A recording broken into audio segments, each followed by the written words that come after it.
the more you practice, that flow increases. Do you think Reiki is a healing modality, or do you think it's a spiritual practice? I think if you've been doing Reiki for a little while, you'll probably say that Reiki is a spiritual practice. And if you have just been introduced to Reiki, or you're just getting into trying to find out what Reiki is, you have probably been introduced to Reiki as a healing modality, an energy healing modality. And if you'd like to get a quick overview on what exactly Reiki is, I have a video that explains that, Reiki 101. You can watch it right here or here.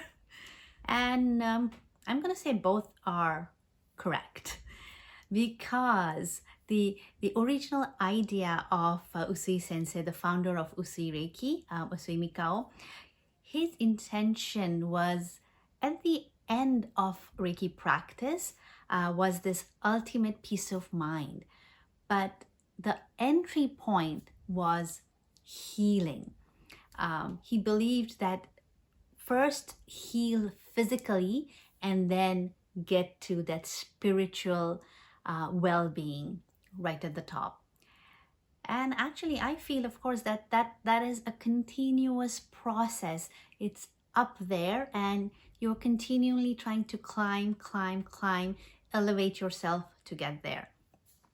But see, and why did this happen? Why do a lot of people think that Reiki is simply a healing modality? In fact, originally, Reiki was not even a modality that you don't have to touch.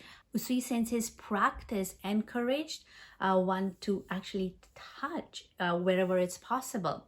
But when it traveled to the West, somehow Reiki was known more as an energy healing modality, where you don't have to touch and like, wow, you can heal.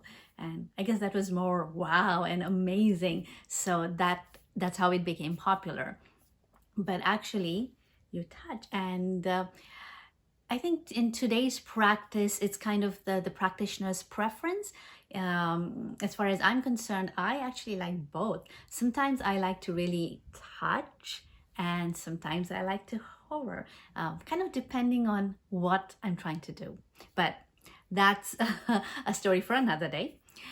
So getting back to what I was trying to explain, that when Reiki traveled to the West, this core concept of Usui Sensei, that Reiki is a practice, a means for one to reach that ultimate peace of mind. How can you get to that point of seeing or being in that state of ultimate peace of mind? To be able to get there, we can practice Reiki, and through Reiki, we elevate ourselves and get there. But it got lost. It got lost when it traveled when Reiki traveled outside of Japan. And it was Hawayo Takata Sensei, who brought Reiki to Hawaii first from Japan. And without her, Reiki would not have survived. Usui Reiki would not have been as popular as it is today. It is because of her that Reiki has spread to the world. It first came to Hawaii, then spread to America, Canada, and then it spread to Europe, and then to the whole world. And when that happened, it's likely that, like the telephone game, because the Reiki teaching was done through word of mouth. So you are taught something, and you understand, and then you go and teach it, and then you go and teach it. And so when that happens, sometimes things get lost. And possibly because the culture was so different, the Japanese culture, the North American culture, that part of spiritual well-being got lost.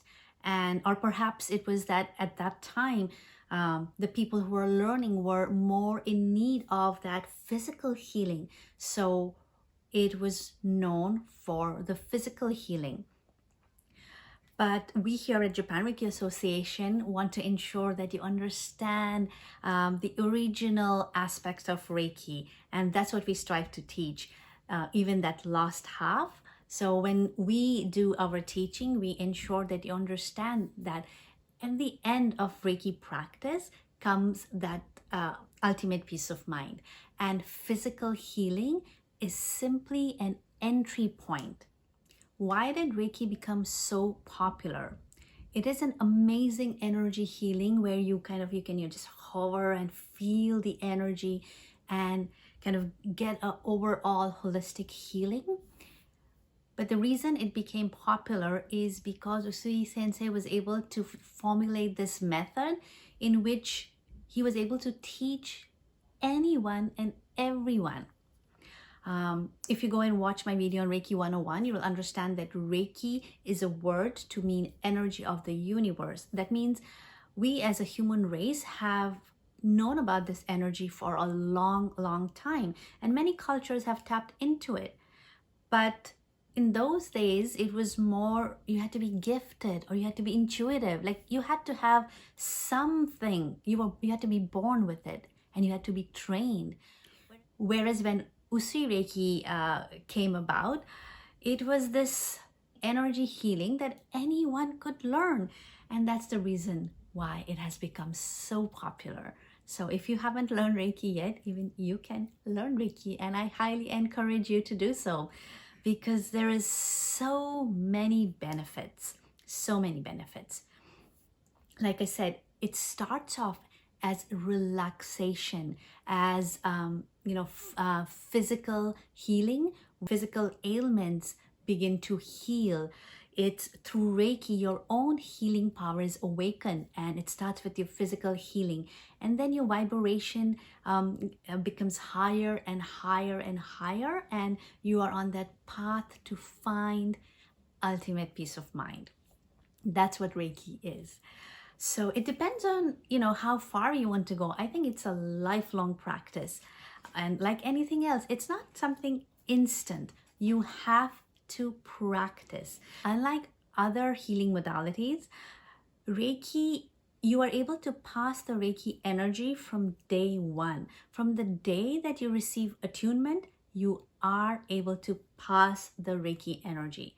You don't need training to be able to pass the Reiki energy, unlike other energy healing modalities where you have to train, and then finally you can do healing. That's not the case with Reiki. But it's not a miracle cure that you just take a class, a one-day class, and then boom, I can heal myself. Yes, you can heal yourself. The Reiki will start to flow, but on day one, it's a small flow, it's a trickle.